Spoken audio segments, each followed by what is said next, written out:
Adu diskusi pada malam hari ini.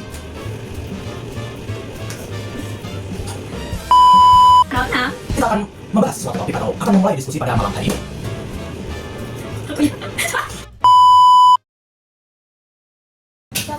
Halo semuanya, kembali lagi dengan kita. Saya Muhammad Adria Syahputra dengan NIM 2501050509. Dan saya Fadina Riki Mikika dengan nama NIM 2501050506. Selamat datang di podcast Antara Resiko dan Persepsi Publik. Baik, kita berdua di sini akan memulai diskusi pada hari ini.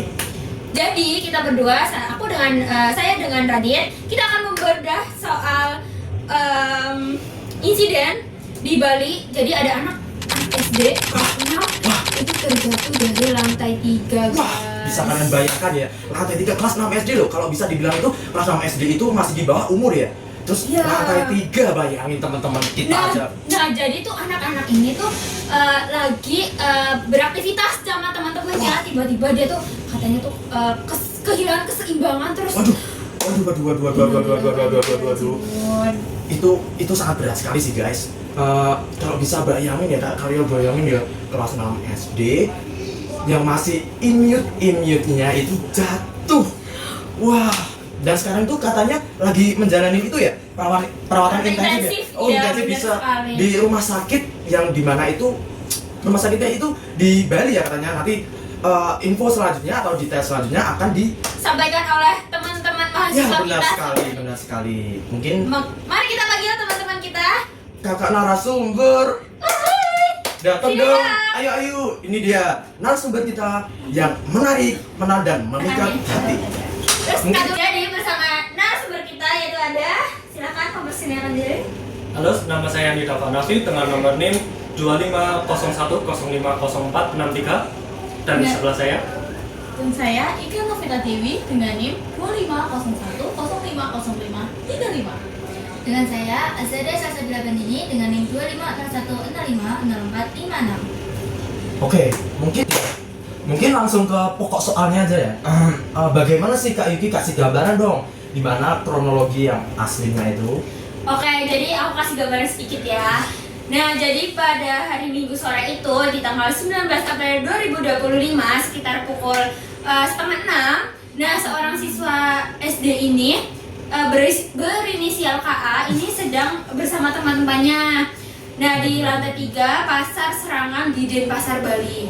Nah, di situ tuh korban lagi bermain asyik gitu sama teman-temannya. Mungkin bikin TikTok gitu ya. Oh, Kan iya. sekarang kan Lagi kayak tren-trennya ya? iya, Oh, benar. Benar. Nah, si korban ini bikin video. Nah, kan ini normal lah ya di zaman yang sekarang Ya, dibawa di video apa Nah, Ya, benar. gitu, Ya, mungkin betul. kayak gitu kan. Nah, Ya. tapi dalam hitungan beberapa detik, sepersekian detik mungkin ya, Ya. si korban ini kehilangan keseimbangan Wah, berat, gitu. berat. Lalu habis itu terjatuh nih insiden. Bener 8 meter ya Kak Yuki ya. Nah, sekarang tuh si korban sedang menjalani perawatan intensif gitu ya di RSUD Bali Mandara. Di sisi Kak, ini siapa tadi ya narasumbernya? Kak Ika, benar sekali. Dari sisi Kak Ika itu, menurut Kak Ika itu resikonya gimana ya resikonya? Itu mungkin bisa Kalau menurut dijelaskan? saya sih ya, Iya. dari tadi yang diceritakan, Dan kan anak kecil 8 meter jatuh itu kayak resikonya tinggi banget. Oh, tinggi apalagi banget, kan sekali, benar. jatuhnya di pasar ya. Pasar kan tempat ramai gitu ya. yang Ramai. bangunan publik yang semua kalangan kan dapat hadir gitu kan, Benar apalagi sekali, kan benar anak-anak sekali. gitu kan. Nah, harusnya tuh setiap bangunan itu kan ada standar keamanannya kan. Betul, Nah, betul sekali. seperti Saya setuju. umumnya itu standar keamanan tuh di 110 cm. Nah, 110 cm. itu di lantai yang terbuka gitu. Kalau misal bangunan tersebut tidak memadai ataupun tidak ada 110 cm, itu kan perlu ditanyakan kelayakan. Benar sekali. Nah, itu siapa yang harus bertanggung jawab ini? Nah, Kak Ika, betul. kalau menurut saya sih ya semuanya harus bertanggung jawab ya. Kan kita juga tidak bisa menyalahkan salah satu Narasumber yang saja. ketiga nih, dengan Cuma- Kak Azaria, itu kan banyak bilang anak itu kan joget ya, ini Iya, joget TikTok, velocity kecil. mungkin gitu Nah ya. itu kan di ketinggian itu. Nah ada yang bilang itu tuh salah anaknya, dan ada yang bilang salah orang tuanya. Nah menurut Kak Azaria nih, soal ini salah siapa dari sudut apa?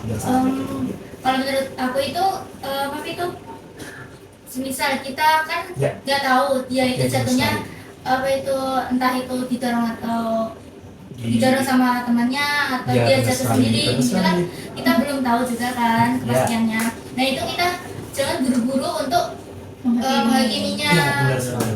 Apalagi itu anak kecil, anak kelas 6 SD di usia sekitar 11 sampai 12 tahun ya. Iya. Nah itu kan usianya bagian otaknya kan belum sempurnanya berkembang, Ya, jadi benar. kayak Masih penilaian, aktif ya? Ya, ya. penilaian risikonya itu kan masih dalam proses tumbuh kembangnya dia. Ya, benar sekali. Soal pengawasannya perlu ditanyakan Iya, dia. Benar. Gimana nih? Nah untuk pengawasan sendiri kan seharusnya itu ada pendampingan dari orang dewasa atau Ya. dari orang tuanya. Jadi kalau semisal anaknya itu dibiarkan main Ya, sendiri kan benar. bisa apa itu bahaya juga. Berbahaya juga. Benar. Media sosial atau sering disebut medsos yang tadi di joget-joget itu diupload di media Iya, sosial ini benar. menjadi peran besar di sini ya. Iya, Peran benar. besar di sini joget di tempat ekstrim, di tempat sport budaya itu bisa kalau dikatakan itu tren ya zaman sekarang ya. Iya, iya. Dan menjadikan tren ya. Nah itu bagaimana itu? Nah kalau untuk tren itu kan biasanya misal kita Ya. scroll terus kita lihat-lihat tren-tren Pengen gitu kita kan. FOMO ngikutin, gitu. FOMO. iya benar. Istilahnya Nah, FOMO. itu kan pikirannya sama anak kecil itu lihat seperti videonya itu keren atau enggak Wah, keren. menyenangkan, Menyenangkan, tetapi betul sekali. di sisi lain itu bisa menyebabkan hal-hal yang menjadi resiko Ya, betul seperti sekali. itu tadi kasus tentang anak kelas 6 SD itu jatuh kehilangan di kecintaan gitu ya gara-gara ketinggian. joget. Ya benar. Nah, tapi nih Mbak Azaria ya. sering banget nih, kan itu kan sama teman-temannya dan itu kan masih anak kecil ngeliat di depan mata temennya jatuh, itu gimana nih keadaan mereka si teman-temannya itu kan pasti kan trauma Ya, nggak shock nggak sih? Itu Dia shock mentalnya gitu. shock nggak? Apalagi kan dia Mentalnya kena sih. video gitu Iya, iya, kan. kayak Depan mata Depan lagi. mata. Ya, takut disalahin juga. Fiksi ya. Nah untuk hal itu seharusnya itu kita benar-benar tanya dulu ke anaknya yang video. Nah itu anaknya itu jatuh karena apa? Semisal kita belum tahu, kita kan bisa lihat CCTV juga, Oh, ada bisa iya, cek. iya, benar. iya. Nah itu biar kita nggak panik. Semisal anaknya itu yang video udah lihat anaknya jatuh itu temennya, nah itu kan biasanya ada kayak trauma juga. Nah, iya, iya. Terus biasanya langsung ke anaknya itu dianjurkan langsung ke psikologis biar di apa itu obati. Ya benar sekali. Di sini ya dari Mas Hanif ya benar ya. Iya, benar. Mas Hanif langsung berkita ya. Pertama itu saya pernah dengar informasi 2 hari setelah kejadian itu. Ya. Nah itu tuh dilakukannya ada apa namanya upacara gitu ya. Ya. Upacara itu betul sekali. Persaluan rai kamu. Oh, oke benar sekali. Nah itu tuh katanya dari pihak yang upacara itu tidak ditemukannya jejak darah teman-teman. Wah. Jejak darah itu wah harusnya kan ada ya. Ada. Nah itu yang masih dipertanyakan ya. Jatuh kelas 6 SD jatuh tidak ada jejak darah Tapi teman-teman. nggak ada darahnya Iya. sama sekali. Ya itu darahnya kayak gimana kan? Mas Hanif, Jangan gimana jangan. Nah, saya mulai dari upacara yang terlebih dahulu. Oke baik. Dalam kepercayaan mereka itu Hindu Bali, Kembali. sebuah kejadian yang dimana menimpa suatu tempat itu diyakini mereka akan menimbulkan dan meninggalkan ketidakseimbangan energi. Wah tidak sembarangan gitu. Ini kayaknya nyangkut-nyangkut. Energi spiritual atau Gitu. wah kicau. Janggal ya, agak janggal ya teman-teman. Nah, ritual atau upacara yang tadi Mas Radit sebutkan, Ya benar. cauruan Sri Gana, itu kan merupakan ritual penyucian untuk menetralisirkan kondisi itu dan mencegah supaya tidak terulang kembali. Nah, Jadi kayak tolak balak gitu ya. Tolak Ya. bala. Oke tolak bala ya. nah apa namanya upacara ini itu bukan kayak semerta-merta praktik kuno ya, irasional gitu loh. Oh benar. Kalau soal jejak darahnya tadi Ya itu gimana? jejak darah yang perlu ditanyakan itu. Heeh. Untuk jejak darah, kepala bidang pelayanan desa adat itu Oke. mengakui bahwa itu tuh sangat sulit dijelaskan melalui logika biasa gitu loh. Oke baik. terkait upacara ya, upacara ritual tadi itu tuh di medsos tuh banyak yang mengolok upacara ritual tadi. Nah itu ada yang menolak.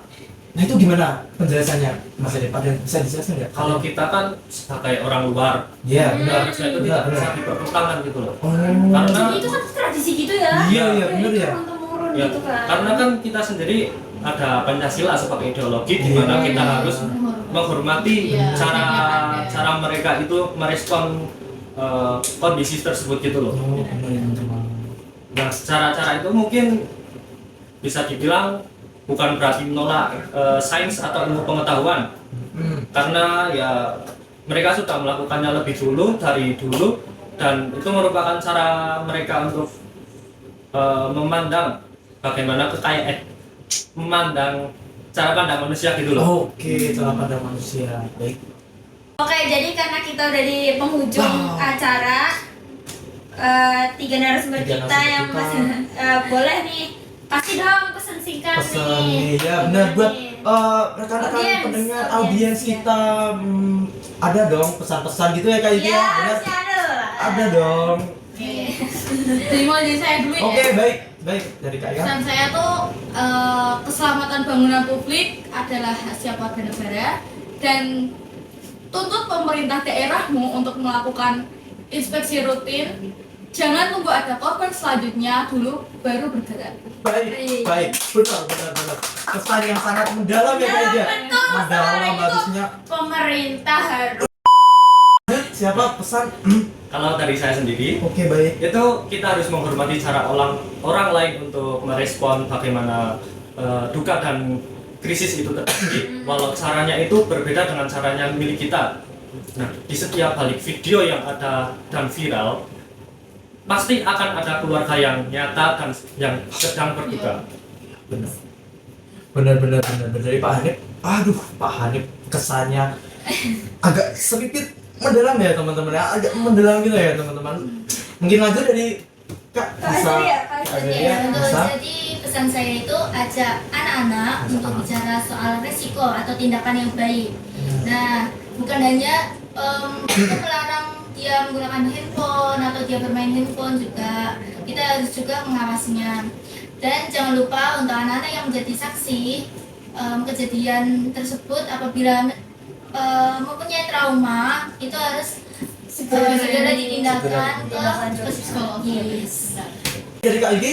Kalau aku semoga adik kakak ini segera pulih, Amin. bisa bermain sama teman-temannya lagi, teman-temannya juga nggak trauma ya. Ya Allah. Ya Allah. Doa kami tuh selalu Menyertai kalian semua. Oke, mungkin penutup ya. Makasih teman-teman sudah dengerin podcast dari kita ini. Semoga bermanfaat dan menjadi bahasan dari bagi kita semua. Mungkin segitu ya. Ya, Di situ itu aja dari kita. kita tutup. 1, 2, 3. Bye bye. Bye bye.